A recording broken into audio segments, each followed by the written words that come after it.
nimuhorane n'umukama. Inkuru nziza Yesu Kristo nkuko twayandikiwe na Matayo mweranda.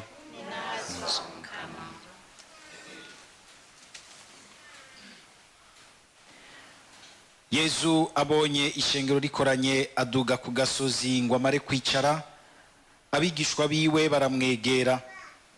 Araheza atangura kuvuga abigisha muri aya majambo: hahiriwe abari n'umutima ushima ubworo, kuko ubwami bw'ijuru ari ubwabo.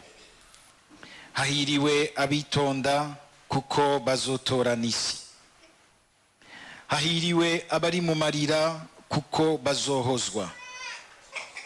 Hahiriwe abashonje n'abanyotewe ubutungane, kuko bazoshira ipfa. Hahiriwe abanyakigongwe, kuko nabo bazokigirirwa. Hahiriwe abari n'umutima mwiza, kuko bazobona Imana. Hahiriwe abaremesha amahoro, kuko bazokwitwa abana b'Imana. Hahiriwe abahamwa bahoga ubutungane, kuko ubwami bw'ijuru ari ubwabo. Muzoba muhiriwe nibabatuka bakabaremera amabi yose ku bwanje. Muranezerwe muhimbarwe, kuko impera yanyu izoba nini mu ijuru. N'abahanuzi babatanze nuko babazigirije.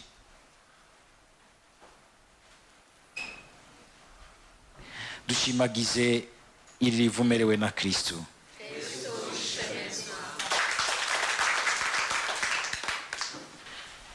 Mu majambo y'Imana mu bisomwa vya mbere turagarutse mu bwuzure bwa mbere, aho duhereye muri nondwi y'icumi mu gihe gisanzwe ca liturgia y'Eklezia muri iki gitabo ca mbere c'abami. Muri iki gitabo rero ca mbere c'abami duhereye ku kuzirikana ivy'ubuhanuzi bwa Eliya atumwa ku mwami Akab.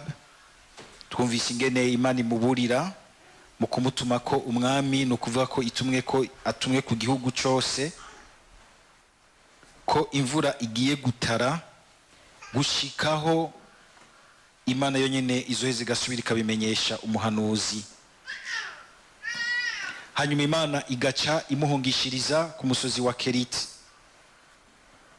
ikamutwara mu bugaragwa, ikaba ariho imumenyera, ikamutunga iciye ku mugezi wa Kereti, kuko ntiwari bwumwe mugahazogera igihe wume. Imana imubwira iti genda hano ndakurungitse, zoheza imurungike kuri wa mupfakazi w'i Sarepta.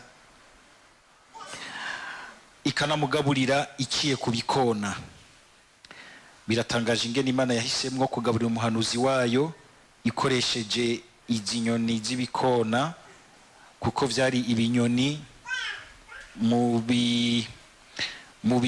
bikoko bihumanye muri Israeli batashobora kwemera no kwakira muri bo. Ariko Imana ikamwemeza iti nzokugaburira nciye kuri ivyo bikoko mwebwe mwita ko bihumanye. Ibyo byose birimwo inyigisho ku muhanuzi n'inyigisho kuri twebwe. Ariko icyo nagomba ko tuzirikana, tugerageze twumve igituma Imana itumye ko Akab hamwe n'igihugu cose ko imvura igiye gutara. Hari igihe bishika ugasanga Imana irategerezwa kumenyesha ibintu bikomeye kandi bibabaje,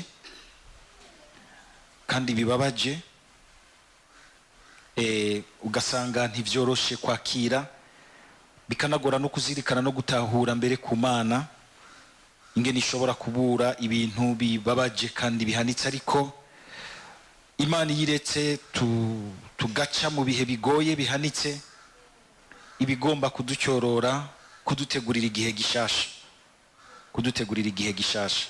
Muti rero yashaka kubacyorora iki? Igihe Eliya Imana imutuma ko aha muri ubuhanuzi ko tuvyumvise, hariho ikintu nugirana igihugu cose cyari gitwikiriwe n'umuzirikanyi mubi wo gusenga ibigirwamana. Na cyane cyane ibigirwamana vyagiye guhabwa inguvu no gukomezwa nuko Akab mu bagore biwe yazanye umugore w'umunyamahanga, ariko ntiyamusaba ko ahinduka akinjira mu ntumbero y'Imana n'isezerano yayo. Yamugumije mu bigirwamana vyiwe, mbere aza yimukanye ibigirwamana vy'iwabo by'abanyakanaani avyinjiza ibwami. Ubwari ubuhumane bwa mbere. Imana irazira yuko tuyivanga n'ibigirwamana. Uwo mwamikazi we Jezabel, gushikaho ubona yuko kubera inguvu z'ibigirwamana asigaye afise inguvu ku mwami gusumvya uko ahubwo umwami yategerezwa kugira inguvu zikwiye zo gushobora gutwara igihugu cyose mu kugamburukira Imana, kuko umwami wo muri Israeli arazi yuko arongoye igihugu kitari gwiwe, ahubwo ko ari igihugu c'Imana n'abantu b'Imana bunze isezerano n'Imana badashobora kugendera ku vyari vyo vyose. Eliya rero yabaye nk'umuhanuzi Imana ihagurukije kugira ngo isubire ifashe ico gihugu cayo kuva muri uyo mwijima wagitwikiriye kigasubira inyuma kandi carabonye Imana nzima.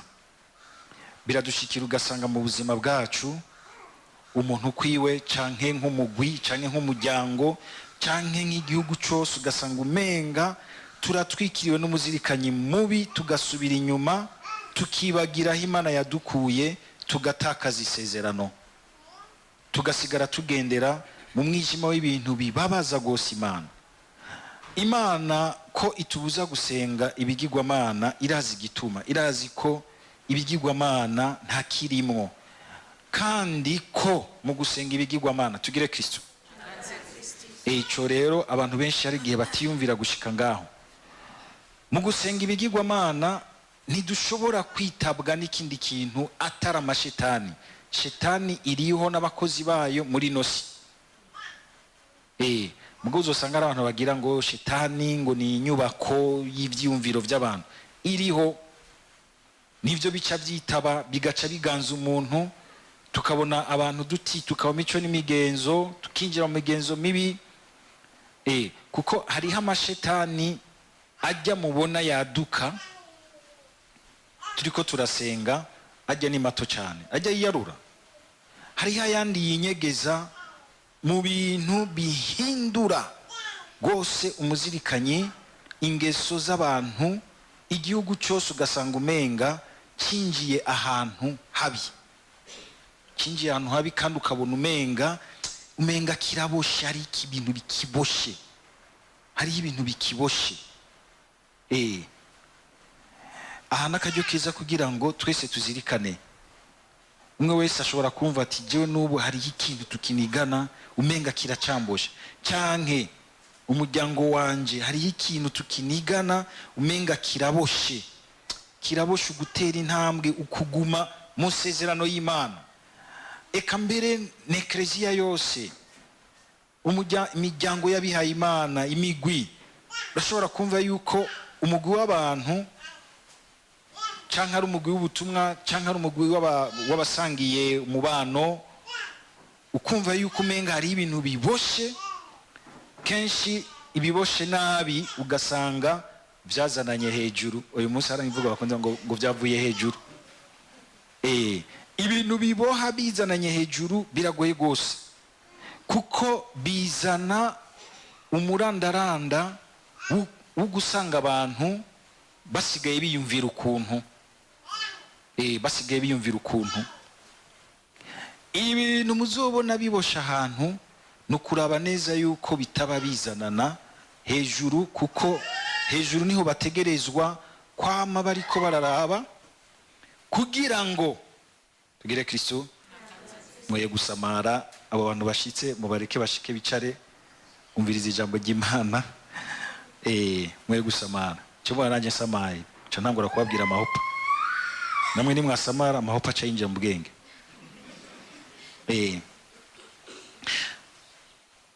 Aho rero ushobora kubona yuko mbere uzosanga kugira ngo uwo murandaranda w'umwijima w'ingeso w'inyifato mbi ishobora kuzanana hejuru, kumwe bavuga ngo umweru uvi bukuru gakwira hose, canke n'umwijima uravya ubukuru ugasanzara muri bose. Uyu munsi utagombye guhendana aho iwacu. Nta bintu mubona bimeze nk'umurandaranda byatwinjiyemwo, ukumva ikintu kimeze nka mediocrité kidutwikiriye twese, ukabona umenga ubuzima buguma butituka. Tukabibona mu nyifato z'abantu, tukabibona mu ndero, tukabibona muri binabiriya byose imigendanire y'abantu, tukavyumva mu ntwaro zacu zigenda zirahana, ukumva umenga ubuzima butera busubira inyuma, kubera yuko abantu bavuga ngo bari hejuru mu bintu byose by'ubuzima. Ushobora gusanga hari umuzirikanyi mubi, hari ikigirwamana cinjiye. Nk'uyu munsi urumva mu ntwaro yacu ikigirwamana cyo kurya, kiguma kirya kidahaga. Abantu bose ukabona umenga gukorera abandi, kuja hejuru y'abandi ngo umuntu abarongore, nukubanza kwipanga, nukubanza kwikwiye. Ugasanga n'umuzirikanyo uhari uguma usirikira ku buryo bw'uko ata muntu ashobora no kugopesha amahera bisanzwe. Uzonyungukira 5% cyangwa uyaguhaye ari umwe wose arasumbya n'abandi. Kabona yuko ikintu cya gratuité gitakaye, abantu bose bari mu bihano umwe wese byo kwikwegera ko, kuko umuntu asigara tugere Kristo nugusabira gose abantu baturongoye, ari mu vy'intwaro ari mu vy'Imana. Iyo batanguye kugira umutima wo gucambirwa gose ibintu vy'inyungu zabo n'imiryango yabo, ntibasubira kugira umwitwarariko ku nyungu rusange. Nk'uyo muzirikanye mubi warinjiye mu bantu nta kubideha, kuko dushaka ko dukira nukwemera ko hari ahantu tugwaye. Warinjiye mu bantu, ni iki kimenyamenya ndakibaye, nuko umugwa mubona nko mu nzego zimwe zimwe ahantu hari ubwishaza butoto bwinshi. Hari umuntu yigeze kubivuga ati mbe ahantu ko abantu baguma bahindagura amanomination ngo hari ubwishaza butoto bwinshi. Umavuga yuko hariho ibintu byinshi byo kurya kandi bizimvye, hariho ibitoro, hariho amabuye y'agaciro. Usanga abantu baguma bahinda kuko usanga umenga hariho umuzirikanyo hari. Wese agira ati hajya hano bahanshire banze nkwega ibyo ibinkwiye, kuko ndazi ko n'inyuma yanje n'abandi nico bafise, baze bankure narashoboye kwakimira ibishoboka byose. Ukumva yuko umuzirikanyi w'abantu ushobora kumugara gutyo, kubera yuko vyazananye hariya hejuru, vyazananye muri abana bariya barekeranye ingeso n'umwijima bikinjira bikarandaranda.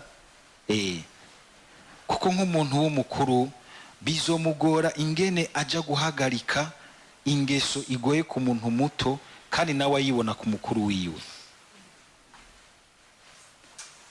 Bizokugora ingene uheza nko kwiba amafaranga aho wateretswe, hamugaca ugenda kuyabikisha umuntu muto ngo ntuzunyibe, arazi neza ko araye wivye nawe.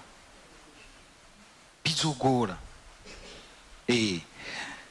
Iyo turiko turasabira rero abaturongoye mu vy'Imana, mu vy'intwaro, mu vy'igihugu, nico gusenga gose, aho niho hari ingufu z'abantu bato, kugira ngo Imana yo imenya amayiri camwo, igaheza igatunganya umuzirikanyi wabo bose barongoye abandi, kugira ngo igihugu cose, umugwi w'abantu urongowe n'abana bariya ushobore guhumeka neza, kandi abawurimwo bumve ko batera bakura mu buzima. Ubuzima butera bukura, ntibutere bunyika, kimwe twita l'épanouissement. Bwa mbere mu migenderanire, mu ngeso, utanguye kubona igihugu aho ushobora gusanga hari abakuru basumba amategeko y'ineza rusangi, kandi bategerezwa gukorera ivyo, ntibikunda, igihugu gisubira inyuma, kirapfa. Uyu mwamikazi rero Jezabel yimukana ibigirwamana vyiwe arinjiza mu gihugu c'Imana. Hacaragwiragira abahanuzi ba Baali, mbere abahanuzi b'Imana bangange baza barabica. Tuzokumva yuko misi imbere nimba ico gisoma tuzohura naco, ingene Eliya ahiganwa n'abapfumu bose ba Jezabel n'abumwami, ca gihe basaba bati turaba Imana iza kwishura. Aha rero ikintu gikomeye bagomba kukibwira abasore bagomba kurongora. Ze muraraba bo muzanye mu buzima bwanyu. Hari igihe umuntu ahendwa n'ibintu gusa by'amataye. Inyuma y'amataye ashobora kuba hari ibindi bintu. Hari igihe umuntu ahendwa n'ibintu by'amafaranga. Ayo mafaranga avaye. Ushobora gusanga winjije ikintu kizozana umurandaranda usanzaza umuryango wanyu wose. Ukihenda ukazana nk'umuntu akunda kugendera mu bapfumu utabanje kumusaba ngo ahinduke aze kumana y'ukuri, azokwinjiza ibigirwamana mu muryango wawe. Uruvyaro rwawe uzovyara uzosanga rwamaruboshwe n'ibintu utazi yuko vyazaniye muri uyo muntu wazanye mu nzi wawe canke wakiriye mu buzima bwawe. Abagore ngaha mufise abagabo bakomeye mu bintu. Sinzi umurigeze kuvuga ati ngo inyuma y'umukenyezi y'umugabo akomeye ngo usanga hari umugore akomeye naho nyene. Sivyo none? Haya bakenyezi mwe mwibuka ibanga ryanyu. Inyuma y'umugabo akomeye wamuhasanga umukenyezi akomeye. N'inyuma y'umugabo akomeye yaducunguye ku musaraba. Natari umugore wiwe hariho nyina wiwe. Hariho nyina wiwe, hari umugore akomeye yitwa Bikira Mariya. Abagore mu bakanya n'abantu bakomeye bafata ingingo kubijanye n'ineza rusange y'abantu. Mwahagaze gute? Uyu munsi murabe yuko ataho muba nka Jezabeli. Jezabeli yaragize influence mbi kuri Akabu gushikaho igihugu cyose gitabagara. Imana igakibura rero ibintu bikomeye. Ahari mubwira mumvere gituma Imana imutumye kiti nta mvura izosubira kugwa gushika ndabitegetse. Kubera iki? Kubera yuko ico kibari, ico kimungu gikomeye ca rutura ico gihe bambaza ico kimungu ca rutura bambaza bare cyari ikimungu bitirira imvura be n'ukurondoka, ukurondoka kw'abantu, ukurondoka kw'ibitungwa, ukurondoka kw'imirima. Imana rero ikigira iti ko musigaye mubona umenga ukurondoka kwanyu imvura muyihabwa n'ikigwamana Baali, kugira musubire kumenya ko Imana mwemeye ari yo Mana muremyi wa vyose, ngiye guhagarika imvura. Ubugaragwa bubatere, inzara ibakubite, bibacyoroye babereke bibakure muri urwo ruhumyi n'uruhendo guko ivyo mutabihabwa n'ibigirwamana canke n'abapfumu babikorera, ahubwo mubihabwa n'Imana nzima. Murazi ko uyu munsi hari n'abantu bagenda kurondera uruvyaro ku bapfumu, umugabo akaja ngaha agashira agati mu ryinyo agasanga afise umwana w'umupfumu. None musabe baza kuba babaha gute? Kwa ibintu bavuguta gusa. Harabusanga burije uburiri, wowe ukibaza uti uyu mwana ni gwanje, nawe ufise umwana w'umupfumu. Muze muri itonda gose, muze muri itonda gose. Ngico rero cyatumye Imana ifata ingingo ikomeye yo kugira ngo ibanze ihagarika imvura, kugira ngo irokore igihugu cyayo, irokore imitima yabayo. Tugire Kristo.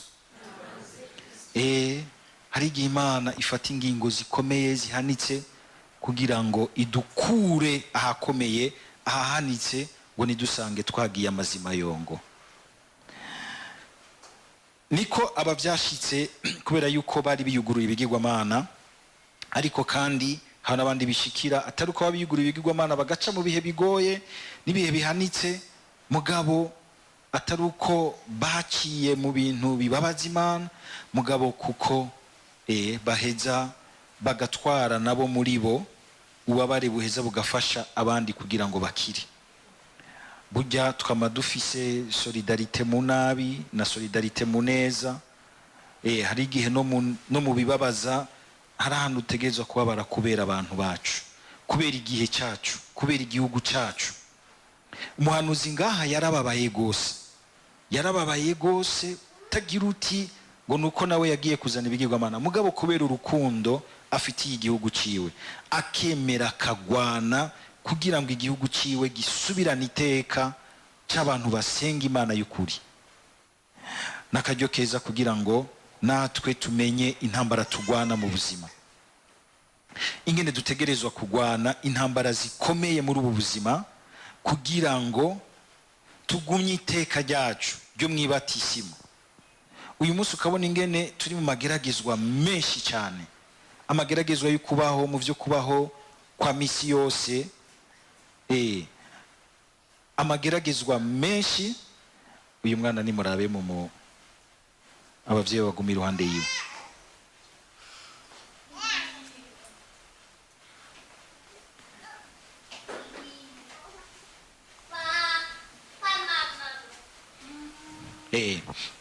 Turi mu mageragezwa menshi adusaba ko twemera bene izo ntambara. Nk'ubu kubera yuko turi mu bihe bigoye, hariho amageragezwa intambara dutegerezwa kwemera kugira ngo duteramire ubukiriro bwacu, imitima yacu ntigiremwo, imitima yacu ntigiremwo, ariko kandi tugateramira ubukiriro bw'abacu kugira ngo n'abacu bashobore gushikira ubukiriro bushitse mu Mana. None rero nigiye bishitse ugasanga natwe dutegerezwa guca ahantu hagoye, ntitubibone nk'uko umenga ni ibintu biciyaho, tukamenya kubitwara mu Mana kugira ngo dukize imitima yacu, ariko kandi dukingire abacu, dukize n'igihe cyacu, kuko nk'ibihe turiko turacamwo bamwe n'abandi twese turabigiramwo uruhara canke ukuriya, bivanye n'ingene tuvyifatamo, n'ingene tugerageza kugwana. Hari igihe uza ubona uhuye n'umuntu ubona umenga inguvu n'ingoga zose zo kuguma agororotse zaheze, agira tangura nawe gufata amayira mabi, gira ati none hari akajambo uyu munsi uzumva abantu bose bavuga, gushaka ngo tubeho gute, gushaka ngo tubeho gute. Ugiye kuhitamwo kubaho ko ariko kose bizokugora. Yesu akatubwira rero mu nkuru nziza uyu munsi ati mushaka kubaho neza, iyi nkuru nziza tuyitware, ushaka tubeho gute, genda usome Matayo 5. Kurikira inzira y'ubuhigwe bushitse kandi bushika koko by'ukuri buhari, ntiwihende gusa ngo ni gupfa kubaho ko ariko kose, kuko ushobora gusanga ugomba kubaho ko ariko kose ugasanga n'ubundi nturuhukiye mu buhigwe, ahubwo wihamagaye ko umuriro udahera. Umukama aduhe inkomezi z'ubuhanuzi twaronse mwibatisimo zigume zidufasha natwe kugwana ngo tuzigamire umutima yacu, ubutungane bw'Imana, kandi tugwanire igihe cyacu, igihugu cyacu, abacu bose, ngo dushobore kuba mu bihe byiza, mu bihe Imana iduhezagirira. Hari umuntu yabivuze neza ati mu gihe kigoye hari ibintu bine bikomeye umuntu ategerezwa kwitwararika. Agira ati mu bihe bigoye korana umutima, icyo ni icya mbere. Icya kabiri, mu bihe bigoye gumya umutima. Icya gatatu, mu bihe bigoye kingira umutima wawe, kingira umutima. Icya kane, mu bihe bigoye, icya kane kibaye nk'ikinsize ariko nacyo nyine kirahambaye. Ivyo bitatu tube turabigumije: gukorana umutima, kugumya umutima, gukingira umutima. Icya kane n'ikizoza nzokibabwira hanyuma. Mu gusozera rero, mu bintu rero biheza bigatuma dukora muri iyo ntumbero yo kugumya, gukingira no gukorana umutima, twumve aya majambo Yezu yaturungikiye aduhaye uyu munsi y'ubuhigwe nitwayagenderamwo tuzoba turiko turafasha ubuzima bwacu n'ubw'abandi kugumya umutima, gukingira umutima, gukorana umutima.